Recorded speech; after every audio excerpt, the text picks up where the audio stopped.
اللهم صل وسلم وزد وبارك على صاحب الدعوة النبوية والصولة الحيدرية والعصمة الفاطمية والحلم الحسنية والشجاعة الحسينية والعبادة السجادية والمعاطر الباقرية والعطار الجعفرية والعلوم الكادمية والحجج الرذوية والجود التقوية والنقاوة النقبية والهيبة العسكرية والغيبة الإلهية. اللهم عجل فرجه وسهل مخرجه. أما بعد، فقد قال الله في كتابه الكريم بعد أعوذ بالله من الشيطان الرجيم بسم الله الرحمن الرحيم. وإذ قال لقمان لابنه وهو يعظه يا بني لا تشرك بالله إن الشرك لظلم عظيم. صدق الله العلي العظيم. اللهم صل على محمد وآل محمد. For the hastening of the reappearance of the master of our times, sallu ala Muhammad wa ali Muhammad. اللهم صل على محمد وآل محمد. For the love of Imam Al-Hassan al-Mujtaba, one more salawat ala Muhammad wa ali Muhammad. اللهم صل على محمد وآل محمد. Indeed, one of the most powerful forms of advice is the advice of a father towards his son. For a father, he speaks from the realm of experience of the happenings of this world and the dealings of this world, oftentimes towards his children who may not have that same experience in order to guide them. You see, the system of advice from father to son is one which started since the onslaught of humanity and is even found within the Quran. When you examine chapter 31, Surah Luqman, you find within this chapter, particularly between verses 13 towards 18, Luqman, whom is seen as being a wise man, a hakim in Islamic thought. You know, Luqman is not a prophet, but there's an entire chapter of the Quran named after Luqman.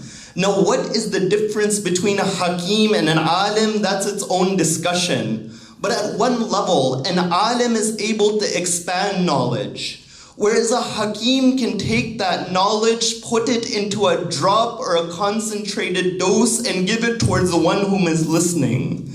You find Luqman, he has this ability. And he gives advice towards his son. The Quran, it says, وَإِذْ قَالَ لُقْمَانَ لِابْنِهِ وَهُوَ يَعِظُهُ يَا بُنَيَّ لَا تُشْرِكْ بِاللَّهِ إِنَّ الشِّرْكَ لَظُلْمٌ عَظِيمٌ. That you find Luqman, he says to his son, "O my son, do not ascribe partners towards Allah. For ascribing partners towards Allah is a great oppression." As in when you and I, we think of oppression, usually we think of wronging someone else or wronging our souls, as we say, "Dalamtu nafsi." But within this chapter of the Quran, you find it's highlighted that even incorrect belief is a form of oppression as well. That's why Luqman, he begins this advice towards his son. So you see that this system of advice from father to son is even present within the Quran. And indeed, one of the most powerful forms of advice that a father gives is that will which he leaves behind.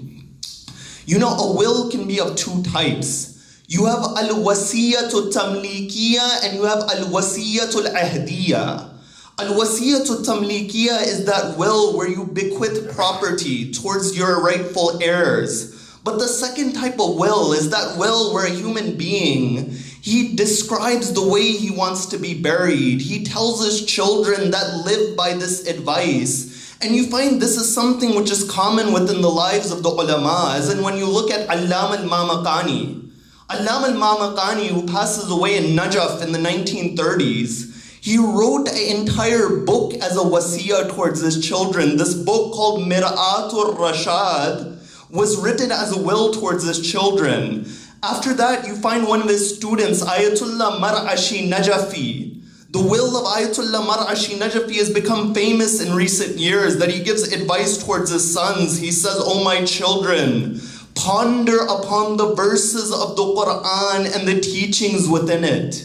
He doesn't say read the verses of the Quran. He says ponder upon it. For the Quran it says, أَفَلَا يَتَدَبَّرُونَ الْقُرْآنَ أَمْ عَلَىٰ قُلُوبِهِمْ أَقْفَالُهَا. That do they not ponder over the Quran, or is there a lock upon their hearts? You see, he gives a number of pieces of advice. He says, "O my sons, O my children, when you bury me with that handkerchief which I used to mourn for Sayyid al-Shuhada over. Bury those black clothes which I would wear towards the majalis of Hussein and put them within the ground as well." So you find this form of advice, this will, is something which is common. But without a doubt, the most powerful of these wills is the will of the ma'soom, the infallible. Indeed, upon this night, the topic which I've selected is examining the will of Amir al-Mu'mineen towards Imam Al-Hassan, which is letter number 31 in Nahj al-Balagha. You know, upon this day of the 15th of Ramadan, a day which I congratulate all of you. You know, near the middle of Sha'ban, on the middle of Sha'ban, we celebrated the birth of the Imam of our time. Near the middle of Rajab, on the 13th, we celebrated the birth of Amir al-Mu'mineen. But once again, in the middle of this month where Allah, He reveals the Quran, the silent Quran, you find upon this day, Allah, He revealed a different Quran, an embodied Quran, the one whom when He spoke, it was Quran, when He acted, it was Quran, in His silence, it was Quran. You know, people, they talk about, can you have a proper tafsir of the Quran? Many ulama, they said, no, within the realm of words, you can't have a proper tafsir. But within the existential reality, you can have this tafsir. If there is an entity who all they do is speak the teachings of the Quran, they think the Quran and act the Quran, that is the only tafsir which is kama haqqahu, which gives the right towards the Quran. And upon this day, we have the birth of one of those tafasir, one of those embodied Quran, the one whom was the first stream from the pool of Kautar, the one whom was the first grandson of Rasulullah, the one who was titled the Kareem one of Ahlul Bayt, the generous one of Ahlul Bayt. Now, before I get towards the text of this will of Amir al-Mu'mineen, there are a number of preliminary discussions which we need to have before examining this will where the Imam he gives.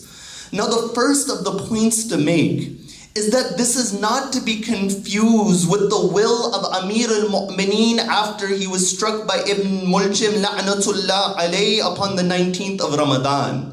Although that will is important and it has many important points within it that the Imam he says that I advise all of you, my children, my family, and whomever my letter it reaches, to have taqwa, to be conscious of Allah and to make your affairs organized. That you find this is an important principle. But the specific will and advice which I'm examining is letter 31 of Nahj al-Balagha, which Imam Amir al-Mu'mineen, he gives to Imam Hasan on the way back from Siffin. It's stated on the way back from Siffin, they stopped at an area called Hadirain or Hadirin. You find the commentators of Nahj al-Balagha have said both of them are permissible, that it's a land in Sham, near Halab. You find it is over there that Amir al-Mu'mineen, he gives this advice to Imam Al-Hassan. And after the letter of Imam Ali to Malik al-Ashtar, it is the longest letter found within Nahj al-Balagha. That after the letter of Amir al-Mu'mineen to Malik al-Ashtar, this is the longest letter found within Nahj al-Balagha. And many ulama, they narrated it before Sayyid al-Radi as well. For example, you find Ibn Tawus, he narrated it. Shaykh al-Suduq, he narrated it. Shaykh al-Kulaini, he narrated it. And even when you examine the works, you find there are a number of books which have been written on the topic of Masadir Nahj al-Balagha. As you open Nahj al-Balagha, when you look at the sermons, you find that there are no chains of narration within the books. Why? Because Sayyid al-Radi did not write the book with the intention of it being a compilation of hadith only. If it was a work of hadith, then it would have the chain. But his goal was to have it a piece and a masterpiece of Arabic literature. That's why it is called Nahjul Balagha, the peak of eloquence. And when you examine this sermon and these works, one famous work is Masadar Nahjul Balagha, you find the author of this book, he says, that even though we have 6 chains for the sermon, 6 different chains, even if we had nothing, the content of Ali ibn Abi Talib within this sermon is so powerful that there is no doubt that this is the words of a ma'soom. You know, another individual, Shaykh al-Tustari, he writes a commentary on Nahjul Balagha.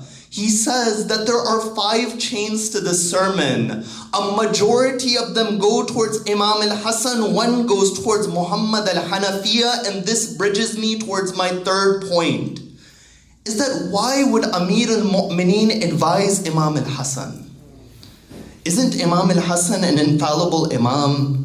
Does Imam Al-Hassan need the advice of his father? You find this question and it arises from construing the term advice in the same way we receive advice. As in when you and I receive advice, it's so we don't go astray. But Imam Al-Hassan is an infallible Imam. Imam Al-Hassan, he already knew this advice, and Imam Al-Hassan was not in danger of going astray, for that's not worthy of the status of Imam Al-Hassan. But the reality of this advice is this, is that number 1, it is the way of a father to give advice. But the second aspect, which Ayatollah Makarim Shirazi, he writes in his 15-volume commentary on Nahjul Balagha, is that the reality is that the recipient of this advice is the entire ummah of Rasulullah.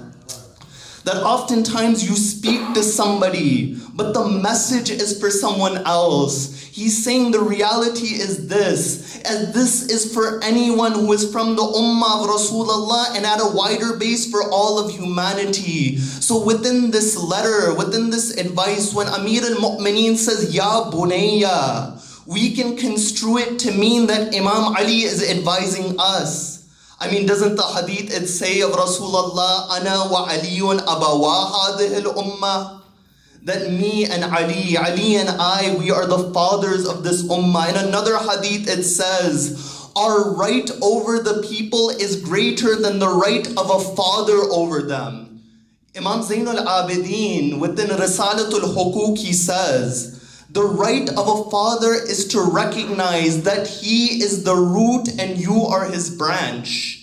And everything you see good within yourself, the root is your father. Now Amir al-Mu'mineen has been called the father of this ummah aside from Rasulullah. Everything positive which has come from the Muslim ummah, the source is none other than Amir al-Mu'mineen, Rasulullah, and the infallible Imams.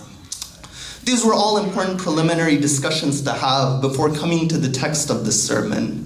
Now, when you come towards the text of this letter, this advice, this will of the Imam, normally when you start a letter, they say in Arabic, min fulanin ila fulan. Fulan is a word for anonymousness, that in English we use Jane Doe or John Doe, and we have all these other terminology. In Arabic, they use the word fulan. But over here, Amir al-Mu'mineen doesn't say min al-Ali, ila al-Hasan al-Mujtaba, for example. But rather what he does is that he gives attributes. He describes himself. And this is one more indication that this will of the Imam was for a general audience. What does the Imam say? And you know, Ayatollah Makarim Shirazi, he would say this letter, this sermon, this will, is a complete course on irfan, spirituality, and sayr wa suluk, spiritual wayfaring towards Allah. That everything you need is found within this letter.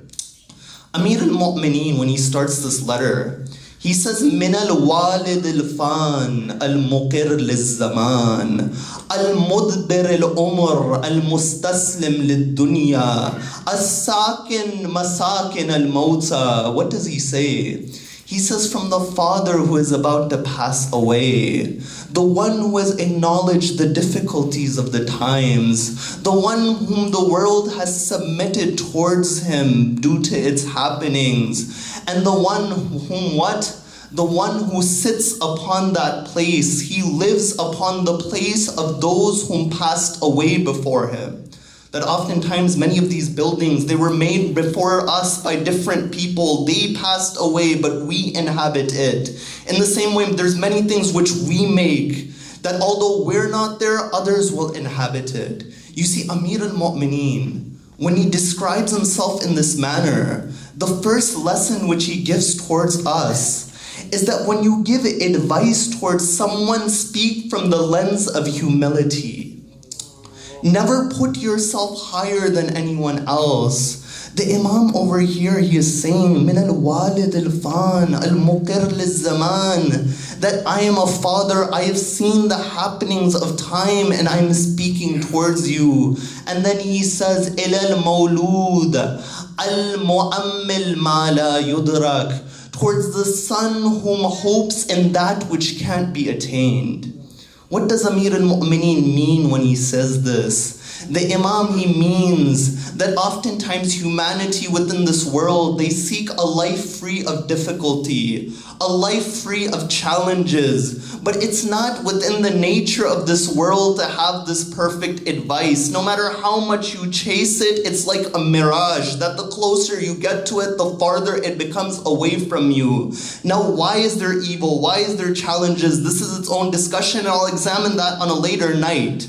But for now, the point to make is that when you examine the lives of Ahlul Bayt, they face challenges more than anyone else. That when you look at the life of Imam Al-Hassan, you know, it's narrated that after Imam Al-Hassan was forced into that sulh, that ceasefire with Muawiyah, before that happened, he wanted to test his soldiers. Muawiyah had come near Iraq at that time. So Imam Al-Hassan, he sends Hujr bin Adi. He says, gather the individuals so we can go and fight Muawiyah. When Hujr bin Adi, he gathers all of these individuals from the army of Imam Al-Hassan, Imam Al-Hassan, he tested them by saying that I am thinking of doing a ceasefire with Muawiyah. Imam Al-Hassan, he wanted to see what was the mindset of these individuals. You want to know the difficulty of Imam Al-Hassan? It's stated at that moment, the people from the army of Imam Al-Hassan, they began to say that you have become a kafir, na'udhu billah, in the way your father became a disbeliever. It's stated that they took the aba off the shoulder of Imam Al-Hassan. And as Imam Al-Hassan was upon his horse, a man came and stabbed Imam Hassan in the leg with a knife. And this isn't something I'm reciting from some obscure source. This is something which is written in Kitab al-Irshad by Shaykh al-Mufid. The entire narration, the incident is narrated over there. But you find despite these challenges, Imam Al-Hassan, he remained patient within his life, that he became known for having hilm and forbearance. This is that reality. You find the Imam, he gives this piece of advice towards his son, إِلَى الْمَوْلُودِ الْمُؤَمِّلْ مَا لَا يُدْرَكْ. After that, the Imam, he continues with this advice. He begins to say what? He says, Usika bitaqwa Allah bunay wa luzum amrihi. He says, O my son, I advise you to God consciousness, O my son, and to hold on towards his affairs. I enliven you, I give you advice that at this moment you can enliven your heart and fulfill it with the remembrance of Allah. And then he says what? He says, وَالْأَأْتِسَامْ بِحَبْلِهِ, and holding on towards the rope of Allah. وَأَيُّ سَبَبٍ أَوْتَقُوا مِنْ سَبَبٍ بَيْنَكَ وَبَيْنَ اللَّهِ إِنْ أَنْتَ أَخَذْتَ بِهِ. He says, then what rope is stronger than that rope between you and Allah if you hold on towards it? You know, the Imam, the first piece of advice he gives is to be conscious of God. This remembrance of Allah. You find the lowest stage of this remembrance is adalat and justice within the life of a person. But the highest stage of taqwa is the status of ismat and infallibility. You find this is that reality. After that, he says, keep this remembrance of Allah. And after that, hold on towards the rope of Allah. You know, many discussed what is this rope within the Quran. The Quran, it says, وَأَتَّسِمُوا بِحَبْلِ اللَّهِ جَمِيعًا. That hold on to the rope of Allah, وَلَا تَفَرَّقُوا, and do not disunite. You know, some came forth, they said it was Islam. Others said it's the Quran. The others said it's Ahlul Bayt alayhum salam. But the reality is that all of them serve as this rope towards Allah. That Imam Al-Hassan, you find he embodied this connection with Allah. The one who has this connection with Allah, he shows his status. You know, it's stated that one day they came towards Imam Al-Hassan to test the status of Imam Al-Hassan. They said to him that name me those 10 things, each of which is stronger than the previous. If I ask you this question, that give me 10 things, each of them stronger than the previous, and you have to answer right now, how would you answer?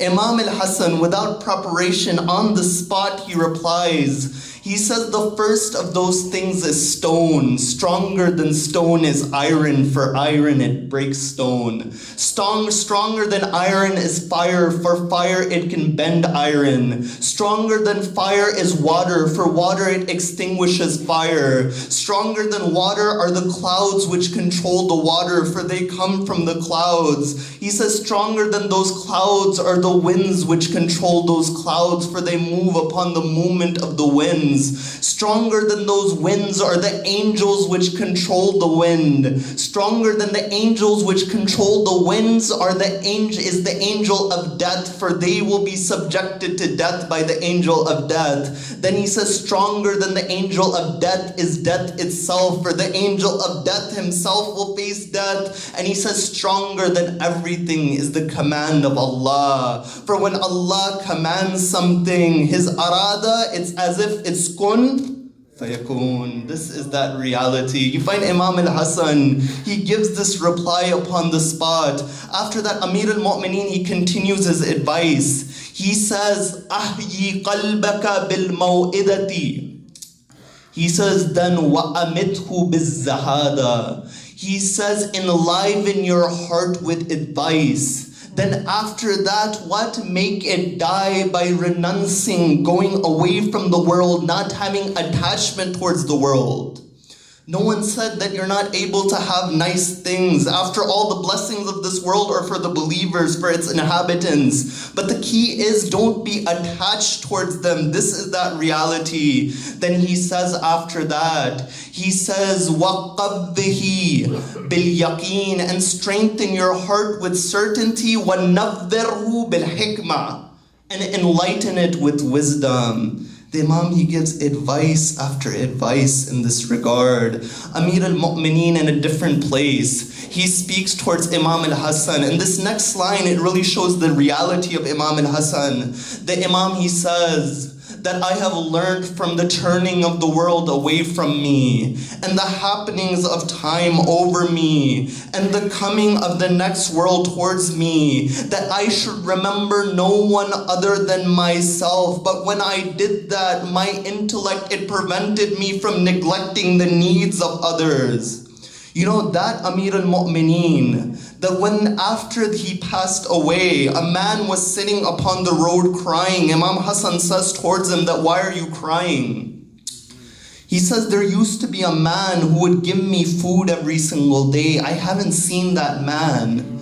Why does that Amir al-Mu'mineen say, all of these things prevented me from remembering other than myself?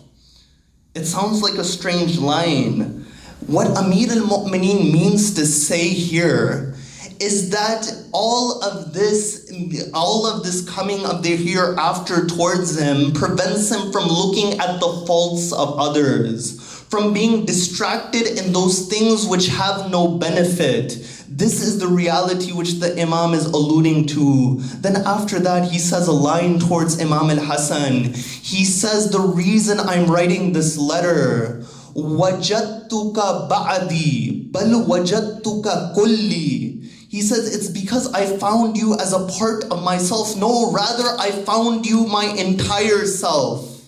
You find Ayatollah Makarim Shirazi, he states that this line is a reference to the fact that all of the qualities of Ali ibn Abi Talib are manifested within Imam Al-Hassan. In the way you have a mirror which reflects the object, Imam Al-Hassan is that mirror which reflects the attributes of his father. What are the attributes of Amir al-Mu'mineen? You know the hadith, don't they say that Amir al-Mu'mineen was the helper of the Anbiya?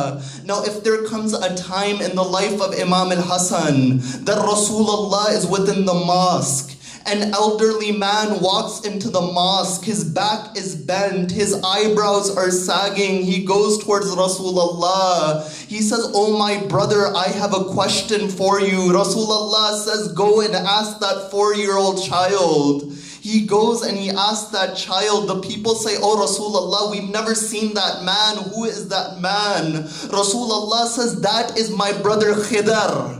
He came to ask me a question. I sent him to my grandson Hasan al-Mujtaba. If this Hasan al-Mujtaba is the one who reflects the realities of Ali ibn Abi Talib, don't be surprised that this incident has been recorded within the works of history. Allahumma salli ala Muhammad wa ali Muhammad. Amir al-Mu'mineen, after that, he says, there is no khair, there is no good within that knowledge which doesn't benefit you. And that knowledge which doesn't benefit you, you cannot be justified in gaining that knowledge. You know, I'll examine the reality of knowledge tomorrow when I examine the hadith of Unwan al-Basri. But that's for tomorrow. But you find Amir al-Mu'mineen is making an important point, that oftentimes we learn about things which have no value towards us. In the religion of Islam, it is the intention which makes learning something positive. There's many people, they study the religious sciences, but it brings arrogance within them. But at the other time, you find there are people who learn material sciences which outwardly look material, but they find God within the operating room. They find God through the serving of humanity. It is that intention within the heart of a human being which makes a knowledge beneficial or useful. You know, there's a famous hadith in Al-Kafi. A man, he walks into the mosque. Everyone gathers around the man. Rasulullah, he says, who is this man? They say this man is an allama. You know, in Arabic, allama means the most knowledgeable. Of course, in the culture of the subcontinent, you know, it's used more commonly. But within the proper Arabic usage, allama means the most knowledgeable or amongst the most knowledgeable. Rasulullah says, what makes this man an allama? They say that he knows the poetry of the age of ignorance. He knows the genealogy of the Arabs. He knows all of these different facts about the age of ignorance. Rasulullah said, this man is not an allama. This is knowledge that if you gain it, it has no benefit. And if you're deprived of it, there is no loss within your life. That this knowledge of this individual was just for play, was just no benefit towards humanity or to bring him closer towards God. This is the reality of knowledge. You find after that, Amir al-Mu'mineen, he says within the sermon, and I'm going through different parts, he says that, oh my son, إِنَّمَا قَلْبُ الْحَدَثِ كَالْأَرْضِ الْخَالِيَةِ مَا أُلْقِيَ فِيهَا مِنْ شَيْءٍ قَبِلَتْهُ. He says, oh my son, know that the heart of a youth is like an uncultivated piece of land, like an empty piece of land. Whatever is thrown upon it, it accepts. Thus I have sought to mold you. Before your heart it becomes hard, and before your mind it becomes busy with different matters. You know, Amir al-Mu'mineen over here, it goes to show that when you're given advice in the period of your youth, it's very impactful. One tradition, it says that al-ilm fi sigari kal-nakshi ala-al-hajari. Al-ilmu fi sigari kal-nakshi ala-al-hajari. That learning a knowledge, learning something in your childhood is like engraving it upon stone. From the outward level, your memory is sharper at that age. But at the second level, that advice, it sticks to the soul, that at a younger age, you're more inclined to listen towards that advice. But then he says, التعلم في الكبر كالخط على الماء. He said, but learning when you're older is like writing upon water. Can anyone write upon water that if you go, what happens if you try to write something? It goes away immediately. Amir al-Mu'mineen shows the reality that in older age, you don't have that capacity you do at a younger age. So this capital, this time which you have, make the most of this time. At a different part of the sermon, and the clock is against me and there's so much to cover, but it's the month of Ramadan. I know you're tired. How much can a person listen within this month as well? But you find Amir al-Mu'mineen, in a different part, he gives a beautiful example.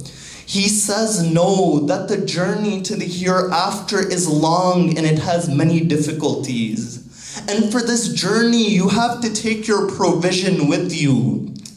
But be careful at the same time. Do not carry something which your back cannot bear, for it will become a burden for you. However, if you see a poor individual who is willing to carry your needs and he is willing to give them back towards you upon the day of judgment, then go and do not lose out upon this opportunity. He says, imagine if someone borrowed from you in your days of affluence, in your days when you have wealth, and he's willing to give you when you don't have it. Who wouldn't take this opportunity?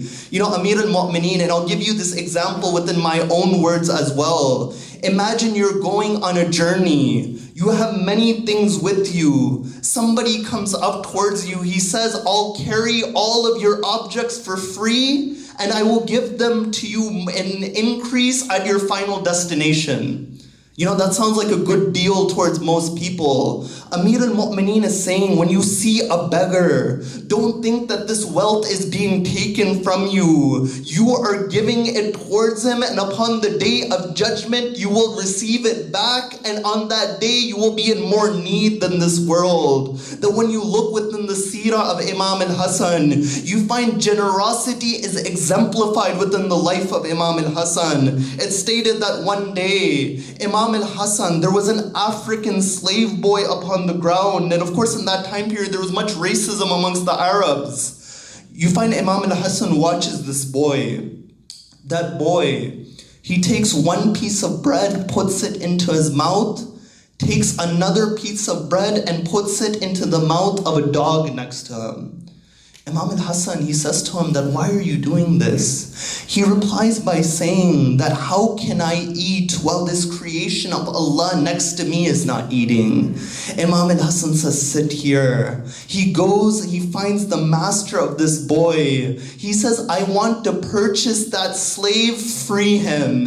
And then after that, he says, I want to purchase this garden. The man, he gives the garden to Imam Al-Hassan. Imam Al-Hassan frees the boy and he says, here, this garden, it belongs to you as well. This is the generosity of Imam Al-Hassan, the one who is the Kareem one of Ahlul Bayt.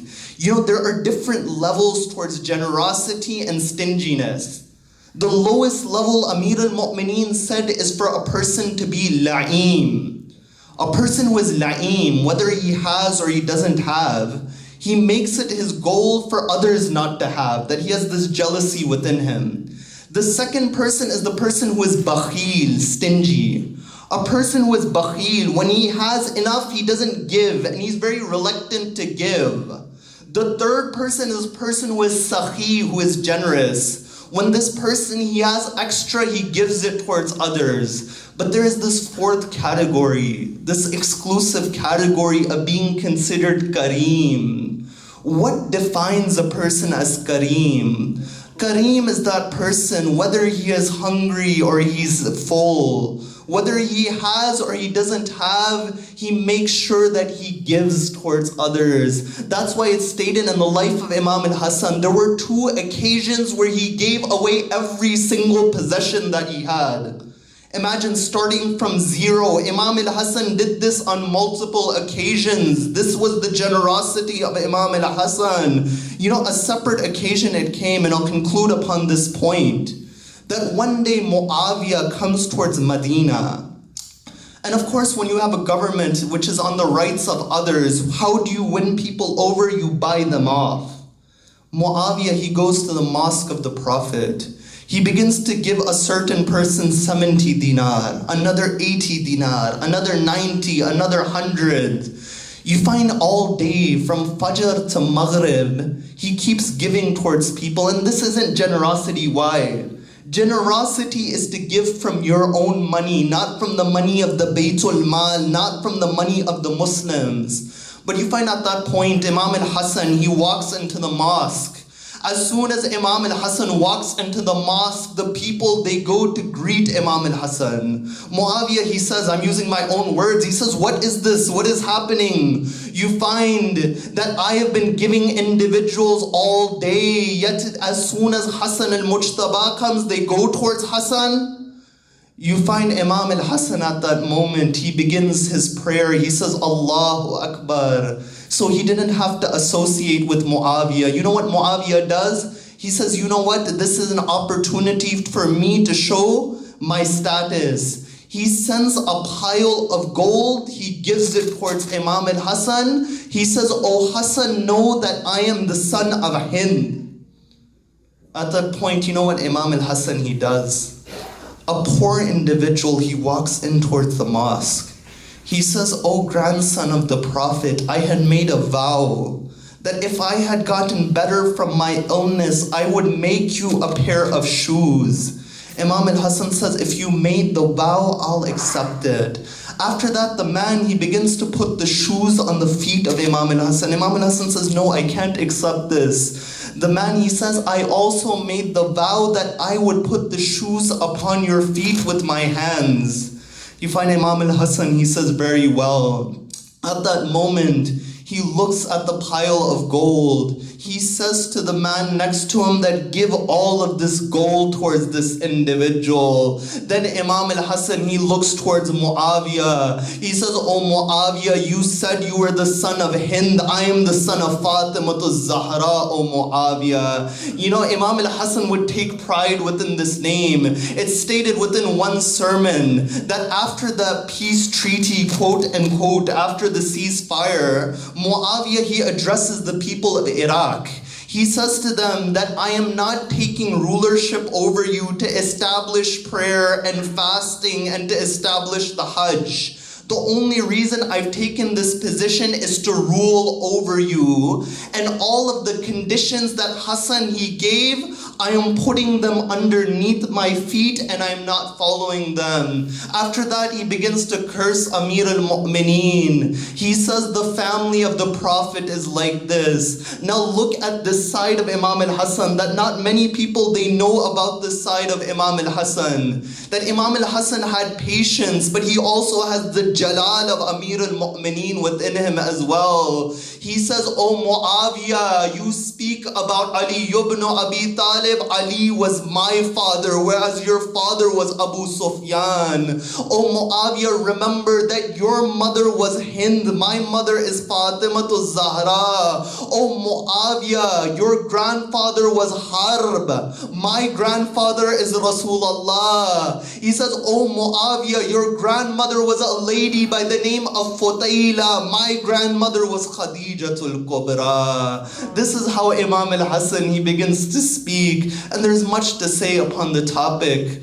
But upon this day where we celebrate the birth of Imam Al-Hassan, there are brothers who want to recite poetry in the name of the Imam. And this itself is an important part of the majlis when it comes. So I end with this dua, O Allah, that wherever the followers of Ahlul Bayt are in challenges and difficulty, help them within this holy month. Ya Allah, we pray for the opportunity to spiritually progress and maximize our time and to maximize the receiving of blessings within this month. Ya Allah, we pray for those who are sick and ailing. We pray for those who have hajat, but they don't mention them towards anyone except Allah. And our every dua, We pray for the hastening of the reappearance of the Master of our time. Sallu ala Muhammad wa ali Muhammad.